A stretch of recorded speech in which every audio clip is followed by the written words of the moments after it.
जब किसी वस्तु को ऊर्ध्वाधर के अतिरिक्त अन्य दिशा में कोई वेग से फेंका जाता है तो उस वस्तु का जो मार्ग होता है वो परवलयाकार होता है। ठीक है, जैसे कि इस वीडियो में हम समझ सकते हैं।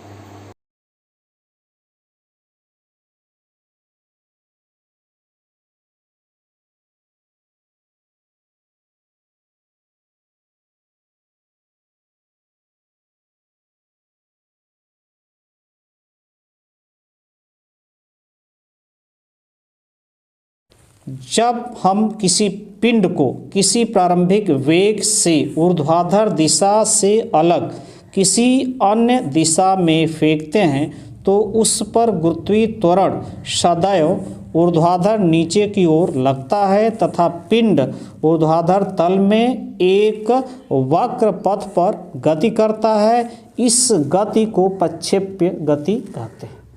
जब हम किसी पिंड को किसी प्रारंभिक वेग से ऊर्ध्वाधर दिशा से अलग किसी अन्य दिशा में फेंकते हैं तो उस पर गुरुत्वीय त्वरण सदैव ऊर्ध्वाधर नीचे की ओर लगता है तथा पिंड ऊर्ध्वाधर तल में एक वक्र पथ पर गति करता है। इस गति को प्रक्षेप गति कहते हैं।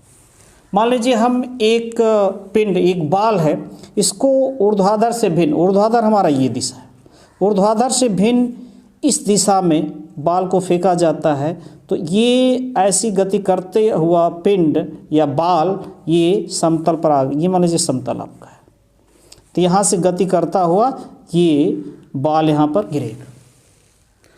अब इस गति पर गुरुत्वीय त्वरण कार्य कर रहा है। इस गति पर क्या है?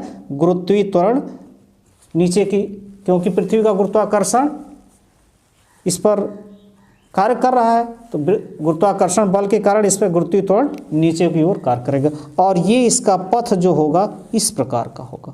तो इस प्रकार की जो गति होगी इसे ही प्रक्षेप गति कहते हैं। तो अब इस प्रक्षेप का जो पथ है इसे परवलयाकार कहते हैं। इस प्रकार का जो पथ होता है उसे परवलयाकार कहते हैं।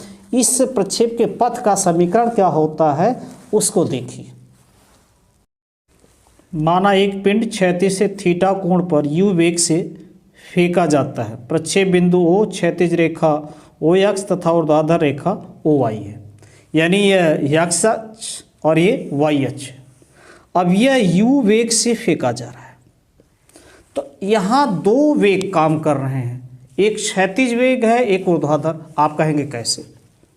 अब देखिए, मान लीजिए ये यहाँ पहुँच गया, ये पिंड यहाँ पहुँच गया तो अब जब हम यहाँ आएंगे तो ये क्षैतिज दूरी तय की और जब यहाँ जाएंगे तो ऊर्ध्वाधर दूरी तय की। इसका अर्थ है कि इसमें इस वेग को हम क्षैतिज घटक के रूप में और ऊर्ध्वाधर घटक के रूप में तोड़ सकते हैं। और लेकिन जो ऊर्ध्वाधर घटक होगा उसी पर गुरुत्वीय त्वरण कार्य करेगा, क्योंकि गुरुत्वाकर्षण बल नीचे, ये ऊपर वेग काम कर रहा है ऊर्ध्वाधर, तो इसी पर ही वो काम करेगा और जो क्षैतिज वेग होगा उस पर इस गुरुत्वाकर्षण बल का कोई प्रभाव नहीं पड़ेगा, बशर्ते कि हवा का अवरोध शून्य मान लिया जाए।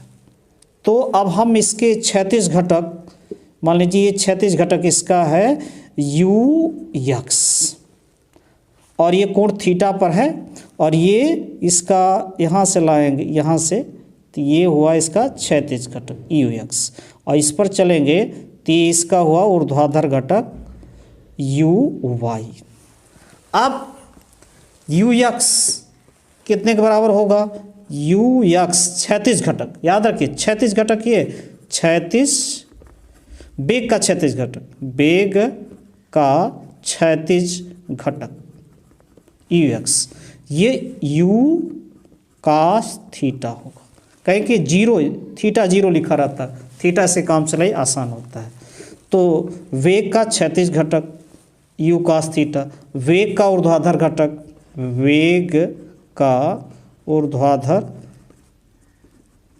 घटक UY, ये क्या हो जाएगा? U sin theta. यदि हमें इसे तोड़ेंगे तो इस दिशा में इसका जो घटक होगा UX U cos थीटा और ऊर्ध्वाधर दिशा में जो होगा वो U sin थीटा होगा। अब इस पर कोई बल कार्य नहीं कर रहा है और इस पर गुरुत्वाकर्षण बल कार्य कर रहा है। लेकिन हमें पथ का समीकरण निकालना है। मान लीजिए कि t समय बाद यह x क्षैतिज दूरी तय करता है। t समय बाद इसका वेग v हो जाता है और ये कितना दूरी तय करता है, x। तो इस दिशा में यदि हमें दूरी निकालनी है, इस दिशा में दूरी निकालनी है, तो यहाँ कोई बल नहीं कर रहा, तो साधारण सूत्र काम करेगा।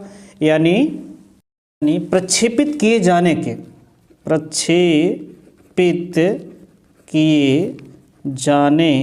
के t समय बाद क्षैतिज दिशा में विस्थापन, क्षैतिज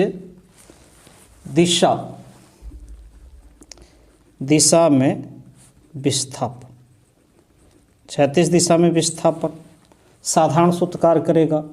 क्या होता है, दूरी बराबर होता है चाल गुणे समय। अब यहाँ पर दूरी मान लीजिए x दूरी तय करता है, चाल कितनी है क्षैतिज दिशा में, u cos थीटा, समय कितना है t है, t लिख देते हैं साधारण, क्योंकि इस पर कोई त्वरण कार्य नहीं कर रहा है, इस नाते जो साधारण सूत्र होता है उसका उपयोग किया जाता है। अब इसी t समय में ऊर्ध्वाधर विस्थापन, तो अब यहाँ त्वरण कार्य कर रहा है, त्वरण नीचे कार्य कर रहा है और पिंड ऊपर जा रही है। तो गति का जो समीकरण है यस बराबर ut माइनस हाफ एच बराबर ut minus half GT square का इस्तेमाल किया जाएगा, क्योंकि यहाँ पर त्वरण कार्य कर रहा है, यहाँ त्वरण कार्य नहीं कर रहा था, साधारण सूत्र लगाया गया। तब अब यहाँ पर ये जो मान लीजिए यच है, ये क्या है y, मान लीजिए ये x दूरी तय की और इस दिशा में ऊर्ध्वाधर दिशा में y दूरी तय की, y ऊंचाई तय की। तो यहाँ हम लिख सकते हैं y बराबर u, ऊर्ध्वाधर घटक क्या है वेग का, u cos थीटा। तो इसको हम लिख देंगे इसी सूत्र में, यहाँ लिख सकते हैं ऊर्ध्वाधर दिशा में विस्थापन, ऊर्ध्वाधर दिशा में विस्थापन उसी t समय में। तो ये हो जाएगा, इसी में रखेंगे u sine theta into t minus half GT square. ये पहला समीकरण है और ये दूसरा समीकरण। अब यहाँ से हम t को एलिमिनेट करेंगे, यानी t की वैल्यू यहाँ से t का मान हम इसमें रखेंगे। तो देखिए, तो यहाँ से t का मान होगा y बराबर u साइन थीटा, t का देखिए x अपान u cos theta minus half g, t की वैल्यू वही x अपान u cos थीटा, और यहाँ स्क्वायर है, स्क्वायर लगा देंगे और इसको सरल करेंगे। तो ये हो जाएगा y बराबर u साइन थीटा बटे cos थीटा। तो ये हो जाएगा u से कैंसिल हो जाएगा, u से कैंसिल, और यहाँ हो जाएगा x, ये x हो जाएगा और tan थीटा, और यहाँ हो जाएगा हाफ g, और यहाँ स्क्वायर है इसका, u का स्क्वायर हो जाएगा cos स्क्वायर थीटा हो जाएगा, और x का स्क्वायर तो x यहाँ रख देंगे।